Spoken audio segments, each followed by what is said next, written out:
pasajero que acababa de llegar en un vuelo a Budapest tomó un taxi.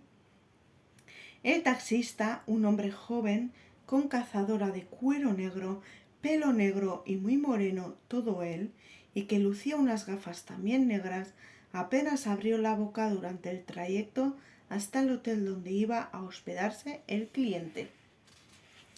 El pasajero al principio se concentró en el paisaje urbano, pero luego, como observase cierta torpeza en la conducción del taxi, centró su atención en el conductor con cierta inquietud. No es que cometiese imprudencias o se saltase a la torera el código de la circulación, pero había algo raro en la forma de conducir de aquel taxista. Algo que chocaba, como decimos, al pasajero, pero que éste no sabía qué era y que lo hizo mantenerse en tensión durante todo el viaje. Perdón. Cuando llegaron a la puerta del hotel y el pasajero hubo abonado la carrera, el taxista le preguntó a su cliente: ¿Ha viajado cómodo el señor? Pues la verdad, no mucho, respondió de forma espontánea el cliente. Me parece que usted conduce de una manera muy rara para ser taxista. El taxista, sin duda molesto por tales palabras, gruñó. Rara. Entonces se volvió al cliente, se quitó con enfado las gafas negras e inquirió: ¿Es que acaso usted conduciría mucho mejor si estuviera en mi estado? El cliente se apresuró a abandonar el taxi muy avergonzado, sin añadir palabra. Tampoco hubiera podido decir mucha cosa, pues descubrir que aquel taxista no tenía ojos, vamos, que era ciego, lo había dejado sin habla. Estaba en la parada de taxis que existe ante el hospital de Guipúzcoa un taxista con su coche cuando se acercaron a él tres hombres de edad avanzada y le preguntaron si podían llevarlos hasta Galicia, concretamente a un pueblo de la provincia de Ourense. El taxista se rascó la cabeza sorprendido y respondió que sí.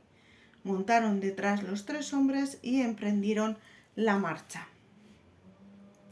Pero nada más iniciado el viaje, uno de los hombres le pidió al taxista: solo le rogamos a usted una cosa, y es que no pare en todo el camino hasta llegar a nuestro destino.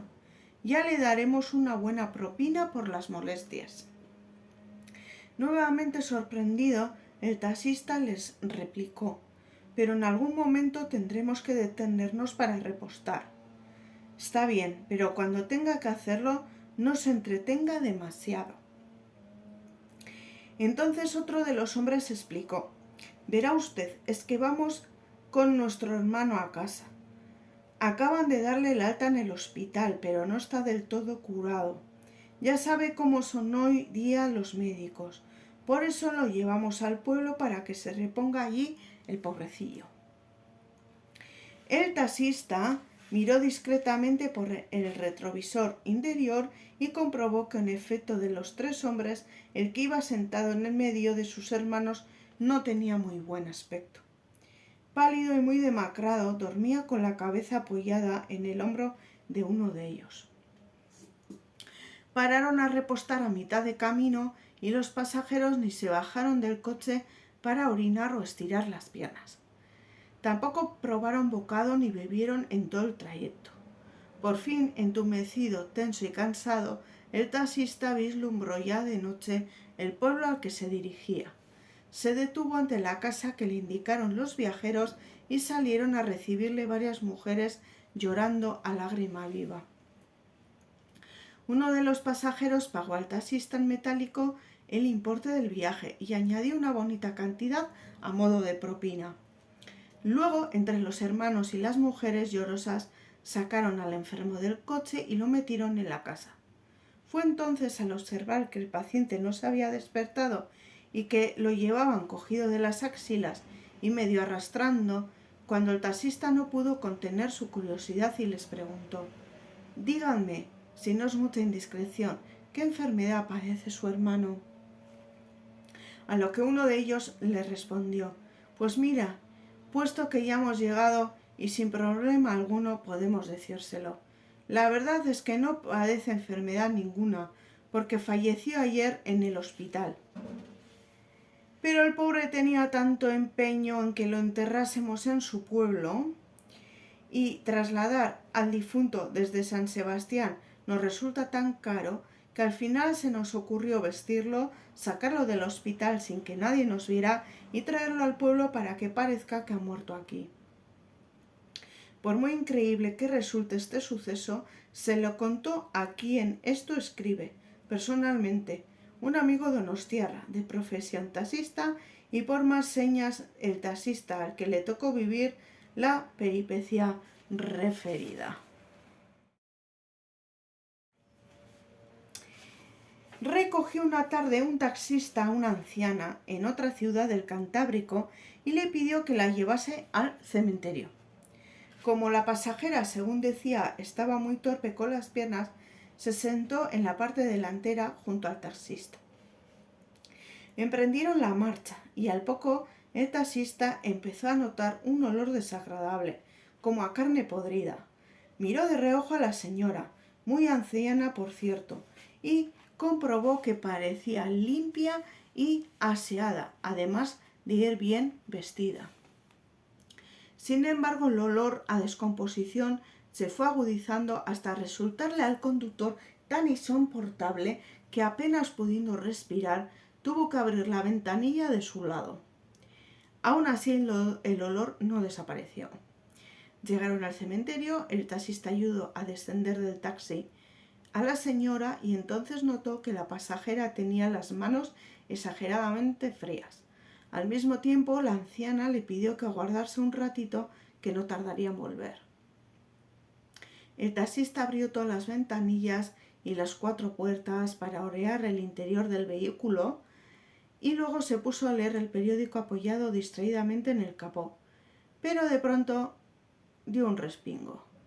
Fue al descubrir por casualidad de que en una de las esquelas mortuorias de la sección de necrológicas venía la foto de la señora que acababa de apearse del taxi y que bien claro indicaba que había fallecido el día anterior. Aquel taxista sintió que un escalofrío recorría su cuerpo y que le erizaban de golpe todos los pelos. Pero más grande sería aquel escalofrío al comprobar que la señora salía del cementerio y se dirigía hasta el taxi como si tal cosa. Sin pensárselo 2 veces, el aterrorizado conductor se metió en su taxi, lo arrancó precipitadamente y salió a escape, dejando a la anciana en tierra y con cara de no entender nada. Tal mal rato sufrió aquel taxista que ese día ya no trabajó más, sino que se fue a casa y se metió en la cama, presa de una terrible agitación nerviosa.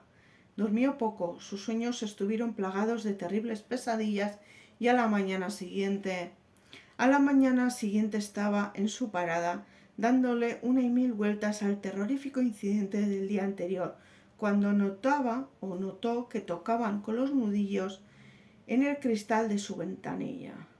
Era la anciana del día anterior. El taxista dio otro respingo y fue el último respingo de su vida, pues en aquel mismo instante un fatal ataque al corazón lo mandó al otro barrio. Ante suceso tan lamentable, otros taxistas y también algunos viandantes curiosos se acercaron al taxi del difunto. Entonces aquella anciana, de manos muy frías y que olía tan mal, explicó a los compañeros del taxista fallecido: ¡Qué disgusto tan grande!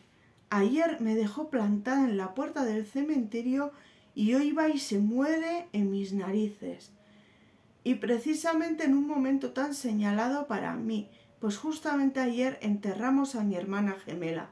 Precisamente fui en este taxi al cementerio para tomar las medidas de la lápida que voy a encargarle para su sepultura. Señor, ¿qué cosas pasan? Esta es la historia, también verídica, de un taxista al que su mujer le era infiel con uno de sus mejores amigos y vecino y en su propia casa. El adulterio se consumaba día sí día también por las mañanas, cuando el taxista marchaba a su trabajo. Pero una de aquellas mañanas, cuando los infieles se refoquilaban mientras oían la radio, una noticia de urgencia les dejó helados. Se había producido un terrible accidente en el centro de la ciudad y en el mismo habían perecido un taxista, la matrícula de cuyo taxi dijeron. El taxista en cuestión no era otro que el cornudo ausente. Estaban todavía en la cama los adúlteros, desnudos y apesadumbrados, cuando de pronto se abrió la puerta de la alcoba y apareció, lleno de vendas y de manchas de sangre, el taxista engañado. Al ver a su esposa y a su mejor amigo en situación tan comprometida, los miró con infinito odio y exclamó: «¡Ah, malditos, lo vais a pagar muy caro!». Y tan caro que lo pagaron. El amigo sufrió un síncope como consecuencia de la impresión al ver al difunto y murió en el acto. La esposa, en cambio, como observase que su difunto esposo se le aproximaba con muy malas intenciones, reculó aterrorizada hasta llegar a la ventana y saltó por ella. Pero como la ventana estaba en un 7º piso, también murió en el acto al estrellarse contra la acera. Ahora el que estaba atónito era el taxista, que, por si ya se lo imaginan, naturalmente no estaba muerto. Había habido un error de identificación debido a un primer momento de desbarajuste tras el accidente. Este sí, completamente cierto. En consecuencia, la policía había equivocado las placas de las matrículas de 2 taxis implicados en el siniestro, desprendidas de sus respectivos guardabarros por el brutal choque, y el que en realidad había muerto era un compañero del taxista que ya conocemos.